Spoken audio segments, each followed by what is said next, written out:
here again for some more no-gi guard passing for the butterfly, all right? Now we're gonna go over a little bit of pressure, okay? When I got someone that has their hooks engaged. Jiu-jitsu also being made, or not made, but designed for a smaller person defeating a bigger person. I can't always do this. I teach this a lot, watch this. So like if I put the inside control space, right? The bicep ties with the shoulder, and I compress Johnny right here. I compress his hooks all the way. I can start to kick off. I've done this in a bunch of other videos. I can kill his hooks. I can drive in. I can do a lot of stuff like that. But if it were a smaller person doing it to me, for example, on 200 pounds, even though I push them back, he can still engage his hooks a little bit and still lift me up, especially if I'm a lighter person. I'll let Johnny lift me up more in this case, and I'll show you what I'm gonna do. So I'm gonna come up and I'll shift to the left. So I've got the bicep ties, he comes up, I shift, and I shift my knee sideways. Whether I land here with my knee like this, right? If I land here like this, or if I land like this, either one is fine. You're gonna land differently with every time, okay? But he'll keep his hooks engaged as I come back up, and he comes back and he pushes me and he comes and sits back up. I come up and I rotate, boom. Come up and he keeps his hooks engaged, I'm here. I get the habit of pushing up and rotating, up and down. Up and rotating, okay? Now let's just explain why I want to push on the biceps. Anytime that he has an overhook, a collar tie, right?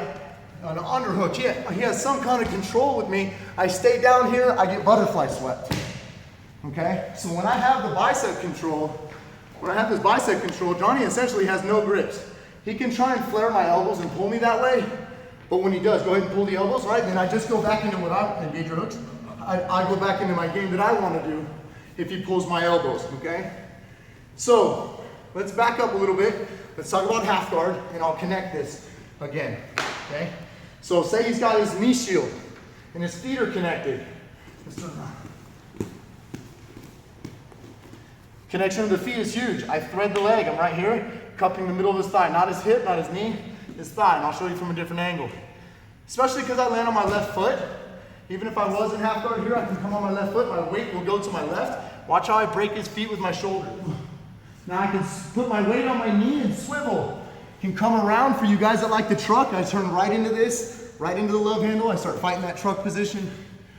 Or traditionally, they will teach you to have the collar, right? Break the grip, or if I'm no-gi, I'm gonna be here, swivel, and I start to run and pass into side control. Right, so we have that pass, right? It's a little modified version though when we do it with the bicep control when I land sideways, because he's not quite in half guard, but the principles are the same. Again, I go here, he lifts, swoop, and I switch, and now my knees are down like this.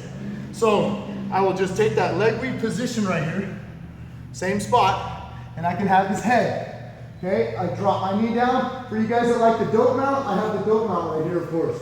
Okay, but also, if I have the leg and I have the head, I'll bring my knee in, and then I switch my hips real fast. All right, and I'm able to drive him back and take side control.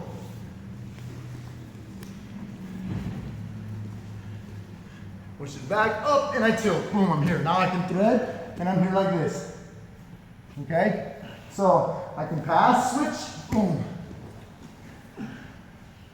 Or double mount type variations. Last one.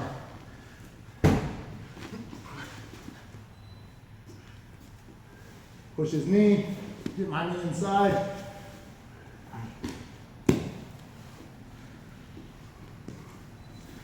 Some more options from no-gi butterfly guard passing.